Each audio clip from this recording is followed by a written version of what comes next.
dernier quart d'heure de Smart Bourse, c'est le quart d'heure thématique. Une fois par mois, nous décryptons un cas d'investissement avec le prisme de l'analyse fondamentale avec les équipes de Clartan Associés. Et nous recevons ce soir Thibaut du Pavillon, associé et gérant financier chez Clartan Associés. Bonsoir Thibaut.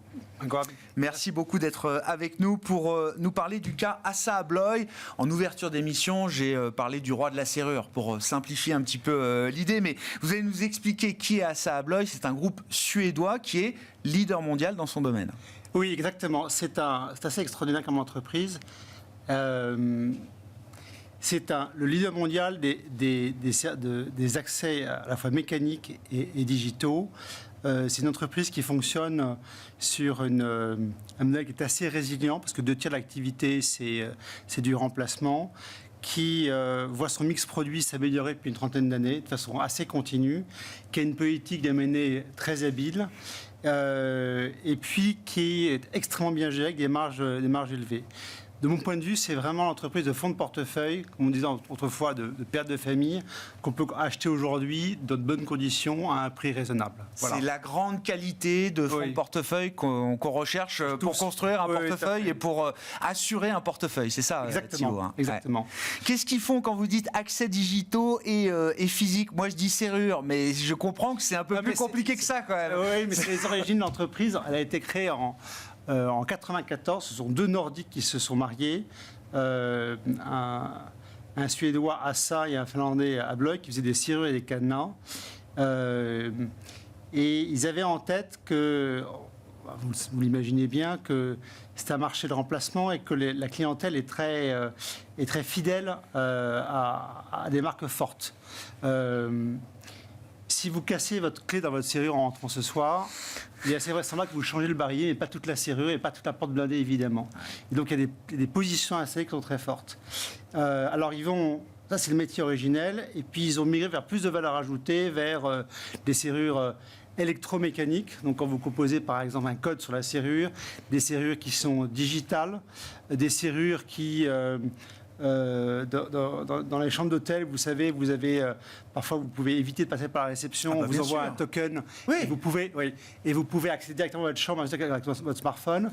Et puis un autre segment qui est assez important chez eux, c'est toutes les portes assez sophistiquées d'ailleurs qu'on trouve dans les entrepôts logistiques et dans les usines. Donc des portes coupe-feu, des portes automatiques, la porte de votre immeuble qui n'était pas automatique d'ailleurs. Non, je vous confirme. Oui. Ils font ça aussi. Ouais. Et aussi des portes de sécurité anti-incendie. D'accord. Mais et là, vous décrivez quelque chose. Ces derniers segments de marché, c'est des segments à haute valeur ajoutée, à forte marge pour un groupe comme Assa. Oui. Alors c'est ça qui est la beauté de l'histoire, c'est que votre porte blindée, ne parlez pas mal. Rubis est sans doute assez robuste, un peu rustique, je ne sais pas, mais c'est solide. Ça dure dans le temps. Ça dure dans le temps, comme on dit. Les nouveaux segments ont une durée de vie qui est plus courte et qui demandent plus de services. Et donc, vous pouvez avoir une rentabilité qui s'améliore sur la durée ou au moins qui se maintient. Voilà. Vous disiez c'est un marché, qu'est-ce qu'il faut comprendre de ce marché des accès digitaux et physiques? Parce que c'est un leader mondial et souvent les groupes nordiques ont des positions de leaders mondiaux dans leur domaine, mais c'est un marché qui est encore très fragmenté. Alors c'est un marché qui est important parce que c'est à peu près 100 milliards d'euros de ventes dans le monde. C'est un marché qui est fragmenté mais qui est localement un peu concentré. Pourquoi? Parce que c'est comme dans beaucoup de métiers, c'est la taille qui dicte la marge. Et dans ce cadre-là, vous avez quelques acteurs qui sortent un peu du lot. Assa Abloy en fait partie, 12% part de marché mondial. Et vous avez en face, juste après, un Américain, qui est sous pavillon irlandais, mais c'est plus la complaisance. Mais l'activité est américaine. Gion qui fait 4% de part de marché mondial. Ouais. Et un Suisse qui fait 3% de part de marché mondial. Donc vous voyez, il y a encore beaucoup de marge de manœuvre s'ils veulent croître. C'est un marché qui croît à PIB plus de 3%, et quand vous avez plus de valeur ajoutée, ça va beaucoup plus vite. Qu'est-ce que je peux vous dire d'autre? L'organisation du groupe.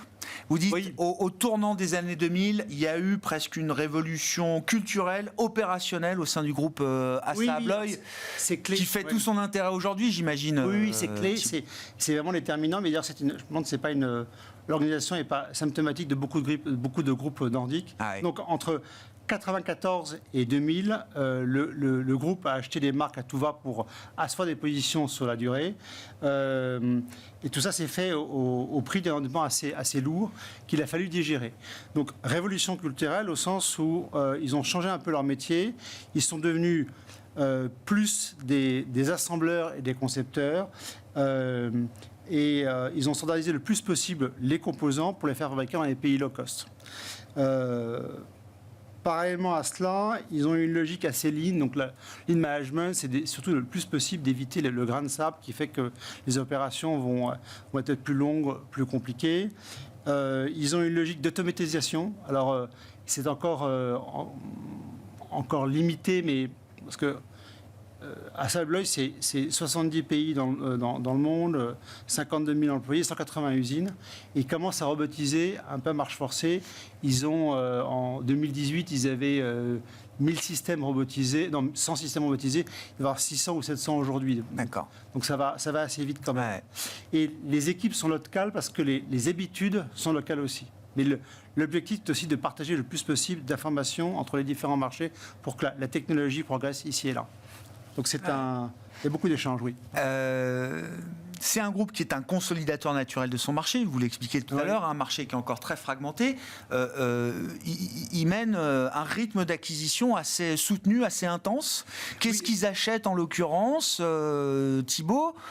Et il y a une acquisition notamment récente, qui date d'il y a une paire d'années, je crois, maintenant, qui là leur donne un accès de taille importante au marché américain. Alors je vais juste revenir sur le business model, parce qu'ils le martèlent depuis quasiment 20 ans, ils ont un système, leur business model, c'est en gros fournir un top line en croissance de 10% par an sur la durée d'un cycle, et moitié acquisition, moitié organique. D'accord.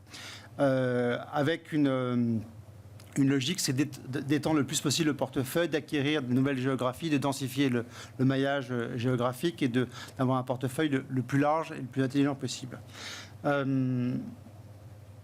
Ce qui permet... Attendez, j'ai perdu le fil de mon idée. Non, donc politique d'acquisition, 10% de croissance par an, 5% organique, 5% croissance externe.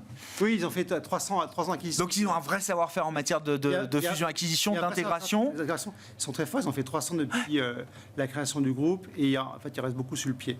Et l'acquisition américaine, moi c'est ça qui m'intéressait, Thibault. Alors, juste pour situer un peu les choses, 50% d'activité faite aux États-Unis, 35% en Europe, et le reste ici et là. Ils sont très présents aux États-Unis, comme vous avez compris, mais ils n'étaient pas tellement dans le point de vue du résidentiel. Et il y a un acteur qui était à vendre, c'est HHI, qui leur ajoute 10% de chiffre d'affaires au niveau groupe, donc 20% en tout cas aux États-Unis, et qui est le leader incontesté sur place. D'accord. Il achète dans de pas mauvaises conditions. C'est un peu dilutif sur les marges à court terme. Et donc, il y a deux leviers qui est l'intégration, évidemment, et puis le rebond qui semblerait frémir le résidentiel américain. Dans la dernière conférence call qui a eu lieu pour la publication de résultats pour le T4, il parlait d'un frémissement de secteurs qui repartent, comme les maisons dites monofamilles, par exemple. Ouais. Et puis, de façon plus générale, aux États-Unis, tout ce qui est... ce qu'on appelle institution, donc c'est-à-dire des universités, des hôpitaux, des établissements publics ou autres, ce qu'on appellerait établissement public chez nous, quoi. Ouais. Exactement. Ouais. Et vous dites, c'est bien un marché de remplacement. C'est-à-dire que leur croissance est liée, j'imagine, peut-être sur le résidentiel, aux nouvelles constructions, mais le gros de leur activité, c'est quand même du remplacement. C'est-à-dire que l'immobilier neuf aille bien, très bien, moyennement bien, finalement, c'est pas grave. Leur marché se fait ailleurs. Oui, bien sûr. Alors, la croissance organique était étale l'année dernière, mais les États-Unis, qui sont censés être en difficulté, on était peut-être à -1 au T4, donc c'est assez solide. Dans les 2/3 de l'activité, c'est vraiment du remplacement. Donc c'est très solide. Ouais. Bon. Vous avez la grande crise, pour donner pour aller aux extrêmes, Ouais. la grande crise immobilière de 2008-2009, il y a eu un trou sur le chiffre d'affaires de 12% d'organique. Mais ça correspond en général au moment, comme ce sont des gens qui ont des poches assez profondes et qui sont très bien gérés, où ils peuvent faire leurs emplois de bonnes conditions. Ouais. Je reviens sur le cas d'investissement. Oui. C'est du fonds de portefeuille, c'est de la grande qualité. Est-ce qu'il faut se dire qu'il faut en payer le prix? C'est-à-dire que ça reste forcément toujours un peu cher, ce genre de valeur? Il n'y a pas d'autre choix que d'accepter ça, Thibaut ou Vous dormez tranquille, en fait. C'est quand même assez appréciable. Et les boîtes de très grande qualité, elles sont rarement décotées, elles sont rarement très longtemps. Ouais. Et on a un motto chez Clartan. On préfère acheter des boîtes de très grande qualité à un prix ordinaire que des boîtes, de boîtes ordinaires à un prix extraordinaire. Ouais. Voilà. Charlie Munger? Non, mais oui, bien sûr. C'est c'est le logiciel, effectivement, des grands investisseurs américains, comme l'était Charlie Munger. Merci pour la référence. Non, oui, je le cite, il était encore là il y a quelques mois à peine, Charlie Munger, associé, partenaire historique, évidemment, de Warren Buffett. Donc, c'est du fonds de portefeuille, on dort dessus. Il n'y a pas beaucoup de rendement, mais il y a cette croissance régulière du résultat qui fait la performance de l'action. C'est une machine à cash, il y a un roadshow de l'ordre de 16%. Donc, c'est une capacité à générer beaucoup de free cash flow qui est utilisé pour se désendetter. Vous voyez, HHI, c'était pas petit comme acquisition. On a un levier dette sur EBITDA à 2,3 à la fin de l'année dernière. Donc ça se digère assez vite quand même. Donc ils vont repartir pour les acquisitions dans assez bonnes conditions. Assa Abloy, le roi de la serrure, je reprends mon expression, mais le spécialiste, vous l'avez compris, des accès digitaux et physiques. C'est comme ça qu'on dit sur ce marché mondial, effectivement. Et c'est une grande valeur de qualité, une valeur de grande qualité et une valeur de fonds de portefeuille. Merci beaucoup Thibaut. Merci pour votre accueil. D'avoir été avec nous ce soir. Thibaut Dupavillon, associé et gérant chez Clartan Associés. Notre rendez-vous mensuel autour de l'analyse fondamentale. Voilà pour Smart Bourse ce soir. On se retrouve lundi, évidemment, avec double émission, vous le savez, chaque lundi à 13h30 en direct et 17h pour la grande édition le soir.